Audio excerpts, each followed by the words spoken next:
Hi there, let's take a look at the oil chart.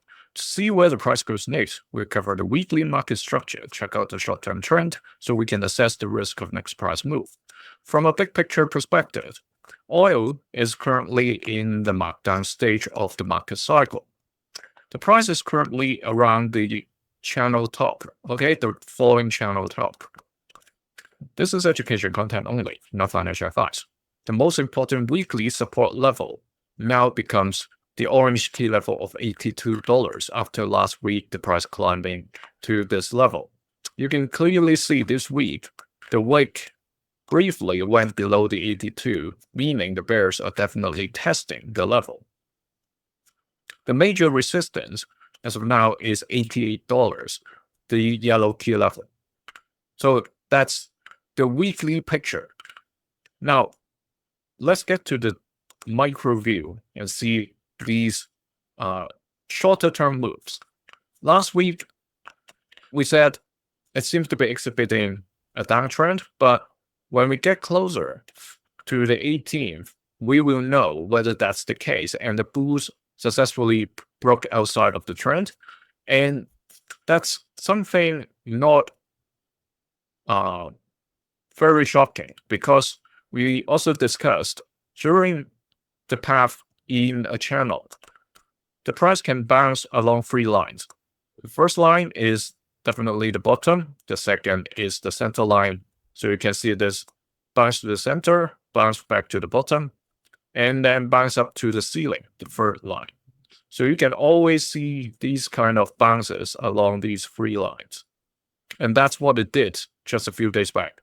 Bounce off from the center line, now coming back to test the ceiling. Imagine you're watching an air hockey game. That's what it is, right?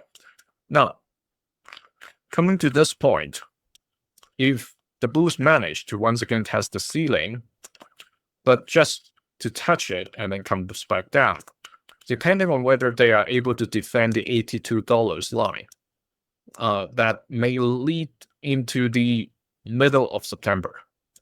All right. However, given there is a short-term trend going on, why not measure this as well to see whether there's an earlier date that oil price may be able to break outside of the channel. So here, that's indicating August 24th. So in the coming week, when the price, if it manages to stay above this yellow dashed line, the support, it is going to reach a point where the ceiling crosses this support, and the bulls and bears have to decide what I call a 2C's decision point. There's no third option, just 2C. First C, continuation with this current uptrend. Second C, breaking the support and change from the uptrend, like what it did over here, maybe trading sideways for a bit before coming down, or straight rebound. It can be either of the two. Okay, so that's the time point we are looking at. That's closer than the middle of September. Of course, if it gets rejected from the channel ceiling and manage to stay above 82, that's where it would lead to. But as of now, the shorter term trend depends on this trend support line. Okay, so let me know in the comment whether you think in the next couple of days oil will continue to stay above this trend line and hit the falling channel ceiling, or is it going to drop back to keep retesting the $82 line? Okay, remember to subscribe to see the next update. Thank you.